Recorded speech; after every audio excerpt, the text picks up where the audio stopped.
السلام علیکم، میں ہوں ارشد عزیز ملک، اور آج 19 مارچ ہے، جمعرات کا دن ہے۔ اور آج ہم بات کریں گے کہ تحریک انصاف نے عید کے بعد ملک گیر احتجاج کا اعلان کر دیا ہے۔ لانگ مارچ ہوگا، احتجاج ہوگا۔ اس حوالے سے آپ کو اندر کی کہانی بتاؤں گا۔ سہیل آفریدی صاحب نے کس طرح پارٹی کو کنونس کیا اور کس طرح انہوں نے پارٹی کو مجبور کیا کہ وہ اعلان کریں کہ عید کے بعد ہم احتجاج پہ جائیں گے۔ یہ جو 10 لاکھ لوگوں کی بات ہو رہی ہے، کیا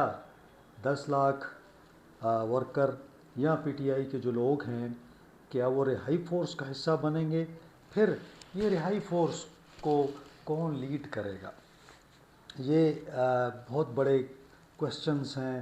اور یقیناً پارٹی کنفیوز تھی، لیکن سہیل آفریدی صاحب نے کچھ ڈیٹیلز بتائی ہیں پارٹی کو، جس کے بعد پارٹی راضی ہو گئی ہے، اور پارٹی نے اعلان کر دیا ہے کہ عید کے بعد تحریک کا آغاز کیا جائے گا۔ اس حوالے سے جو معلومات ہیں میں وہ آپ کے ساتھ شیئر کرتا ہوں، لیکن اس سے پہلے آپ سے وہی ریکویسٹ کہ چینل کو لائک کریں، سبسکرائب کریں، دوستوں کے ساتھ شیئر کریں، اور یہ جو بیل آئیکن ہے اس کو پریس کر لیں تاکہ آپ کو نیا ولاگ مل سکے۔ تو جناب، صورتحال کچھ یوں ہے کہ پچھلے دنوں سہیل آفریدی نے پارٹی کے جو لیڈران ہیں ان سے ملاقات کی اور تمام صورتحال ان کے سامنے رکھی، جس میں جو بیسک پوائنٹ سہیل آفریدی کا یہ تھا کہ لوگوں کی ایکسپیکٹیشنز ہیں،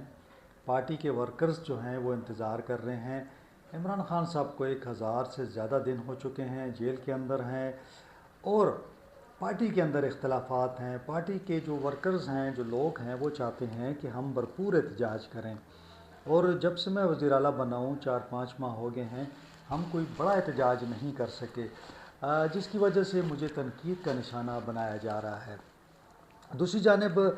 چونکہ عمران خان صاحب نے کہا تھا کہ جو مذاکرات کرنے ہیں یا احتجاج کرنا ہے، اس کے حوالے سے محمود خان اچکزئی اور علامہ راجہ ناصر جو ہیں وہ فیصلہ کریں گے۔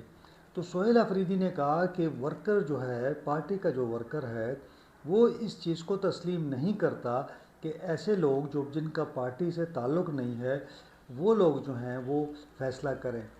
انہوں نے یہ بھی کہا کہ عمران خان صاحب کی بہنیں جو ہیں وہ بھی بارہا یہ بات کر چکی ہیں، اور وہ کہتی ہیں کہ آپ احتجاج کریں۔ کئی مرتبہ انہوں نے کال دی، لیکن پارٹی چونکہ آرگنائز نہیں ہے، پارٹی میں فیصلہ نہیں ہو پا رہا، تو اسی لیے وہ احتجاج کامیاب نہیں ہو رہے۔ سہیل آفریدی نے جو ذرائع بتاتے ہیں کہ سہیل آفریدی نے سلمان اکرم راجہ اور دیگر جو جنید اکبر وغیرہ تھے ان کو بتایا کہ ان کا لائحہ عمل یہ ہے کہ وہ چاہتے ہیں کہ عید کے بعد وہ ایک کمپین چلائیں گے، اور اسی طرح احتجاجی کیمپ جو ہوتے ہیں، جس میں فی الحال اس کو رجسٹریشن کیمپ کہا جائے گا، رجسٹریشن کیمپ قائم کیے جائیں گے پورے خیبر پختونخوا میں بھی اور دیگر صوبوں میں بھی۔ چونکہ دیگر صوبوں میں ممکن نہیں ہے، اور وہاں پہ جب یہ لوگ کیمپ لگائیں گے رجسٹریشن کا تو وہاں پہ ان کو مسائل ہوں گے،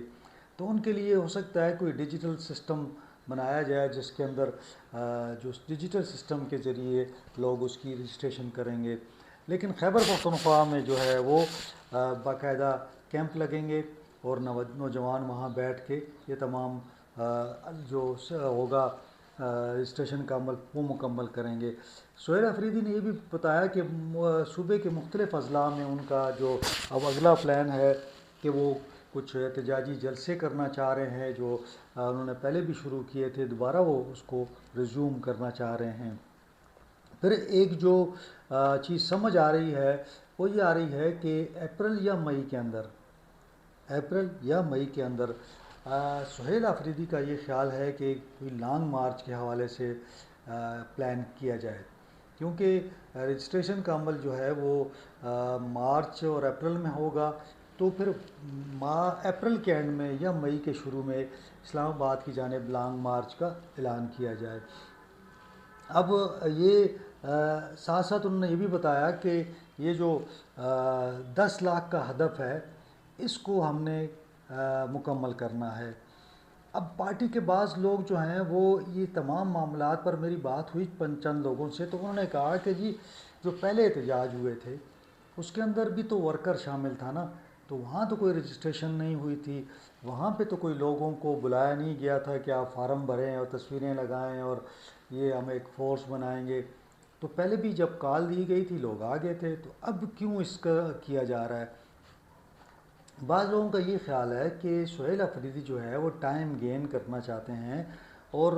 لوگوں کو جو ہے وہ اکثر یہ کہا جا رہا ہے کہ ٹرک کی بتی کے پیچھے لگا رہے ہیں۔ اب نیتوں کا حال جو ہے وہ تو اللہ تعالیٰ کو ہی معلوم ہوگا، لیکن بہرحال تنقید یہ ہو رہی ہے کہ یہ ٹائم گین کیا جا رہا ہے، اور اس چیز کو ایک لمبا کھینچنے کے لیے اس چیز کو کیا جا رہا ہے، کیونکہ سہیل افریدی کو خطرات ہیں، اور خطرہ یہ ہے کہ ہو سکتا ہے کہ عید کے بعد اگر یہ لائے عمل مرتب نہیں کیا جاتا اور یہ حالات احتجاج کی جانب نہیں لے جائے جاتے، تو کسی بھی وقت عمران خان صاحب یا ان کی بہنیں جو ہیں وہ سہیل افریدی پر عدم اعتماد کر دیں گی۔ ایسی صورت میں سہیل چاہتے ہیں کہ کوئی ہلچل رہے، سیاسی جو معاملات ہیں وہ گرما گرمی رہے، اور سیاست کے اندر اگر خاموشی ہو گئی تو ان کے لیے مسائل پیدا ہو جائیں گے۔ اب اس تمام معاملے میں عید کے بعد پارٹی کے اندر بھی صلاح مشورہ ہوگا، بہنوں سے بھی، عمران خان صاحب کی جو بہنیں ہیں ان سے بھی بات چیت ہوگی، اور پھر ایک ٹائم فریم بنایا جائے گا کہ یہ جو کمپین ہے رجسٹریشن کی یہ مکمل ہو جائے، اور پھر احتجاج جو کرنا ہے اس حوالے سے بھی معاملات کو حتمی شکل دی جائے۔ ایک بات جو بار بار کی جا رہی ہے کہ یہ جو 10 لاکھ کا ٹارگیٹ ہے یہ ایگزیجریٹڈ ہے، یعنی 10 لاکھ لوگ نہیں رجسٹرڈ ہو سکیں گے۔ اگر پی ٹی آئی پورے پاکستان سے کرتی ہے تو میرا خیال میں کہ پھر ہو سکتا ہے، اور تھوڑا سا اس میں کوئی اتنا ایشو نہیں ہے، لیکن ایک معاملہ ہے کہ جب آپ نے لسٹیں بنا لی، جب آپ نے سارا کچھ کر لیا، تو کچھ لوگ یہ کہتے ہیں کہ جناب یہ تو آپ نے ابھی تو صرف ٹاپ لیڈرشپ جو ہوتی ہے اضلاع کی سطح تک اور ٹاؤن کی سطح تک ان کا لوگوں کو پتہ ہوتا ہے، عام ورکر کا کسی کے پاس کوئی لسٹ نہیں ہوتی کہ عام ورکر کون کون پی ٹی آئی کے جلسے جلوسوں میں یا احتجاج میں آئے گا یا وہ احتجاج میں جائے گا۔ اب یہ ایجنسیوں کو، پولیس کو، لا انفورسنگ ایجنسیز کو یہ تمام ڈیٹا مل جائے گا کہ یہ لوگ ہیں جو چاہتے ہیں کہ عمران خان صاحب کی رہائی میں حصہ لیں، یعنی جو احتجاج ہونے جا رہا ہے، لانگ مارچ ہے، جو بھی ہوگا اس کے اندر وہ شریک ہوں گے۔ اب ایسے حالات میں جب کہ سب کے نامز ہوں گے، ان کے ایڈریسز ہوں گے، ان کے شناختی کارڈ نمبر ہوں گے، ان کی تصاویر ہوں گی، تو میرے خیال میں کہ پھر جب کریک ڈاؤن ہوتا ہے اس کے اندر پولیس کو بڑی آسانی ہوتی ہے کہ ان لوگوں کو اریسٹ کرے۔ اب یہ ایک جسے کہیں کہ ریزرویشن ہے، ایک تحفظات ہیں لوگوں کے کہ بھئی آپ یہ کیا کرنے جا رہے ہیں، آپ تو بالکل ورکر کو جو ہے ایکسپوز کر دیں گے۔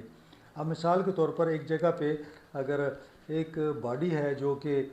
ٹاؤن کی سطح پر ہے یا ڈسٹرکٹ کی سطح پر ہے، تو جو عہدیدار ہوتے ہیں ان کا علم ہوتا ہے، لیکن نیچے کے لوگوں کا کسی کو پتہ نہیں ہوتا کہ ورکر کون کون سے گھروں سے، کون سے محلوں سے آئیں گے، کون سے گاؤں سے آئیں گے۔ لیکن جب یہ آپ بنا لیں گے سارا کچھ تو پھر بڑا آسان ہو جائے گا کہ حکومت جب بھی کریک ڈاؤن کرنا چاہے گی وہ آسانی سے کر لے گی۔ دوسری بات یہ ہے کہ تحریک انصاف کی حکومت کی موجودگی میں تو یہ معاملات ٹھیک چل جائیں گے، خیبر پختونخوا کے اندر کی بات کر رہا ہوں، لیکن بعد میں معاملات پھر خراب بھی ہو سکتے ہیں۔ پنجاب کے اندر جو ہے وہ اور سندھ کے اندر مشکل لگ رہا ہے کہ یہ رجسٹریشن اس طرح ہو پائے، اور نہ ہی احتجاج میں ہم نے یہ دیکھا ہے کہ ابھی بھی جو اعلان ہوا ہے کہ جی عید کے بعد احتجاج ہوگا، تو خیبر پختونخوا کی سطح پر احتجاج کی بات ہو رہی ہے، پنجاب والے پھر غائب ہو گئے ہیں۔ پنجاب اور سندھ جو ہے وہ میرا خیال میں کہ اس پورے احتجاج کے اندر نظر نہیں آئے گا،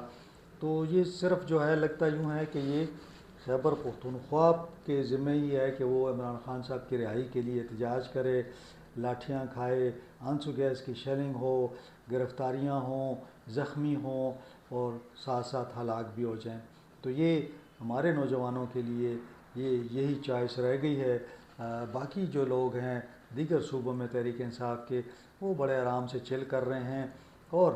جب حکومت آ جائے گی تو پھر وہ انجوائے مزید کریں گے۔ بہرحال دیکھتے ہیں کہ عید کے بعد کیا صورتحال ہوتی ہے۔ آج کے لیے اتنا ہی، انشاءاللہ اگلے ولاگ میں آپ سے ملاقات ہوگی۔ اپنا خیال رکھیں، اپنے اہل خانہ کا خیال رکھیں۔ مجھے اجازت دیں، اللہ حافظ۔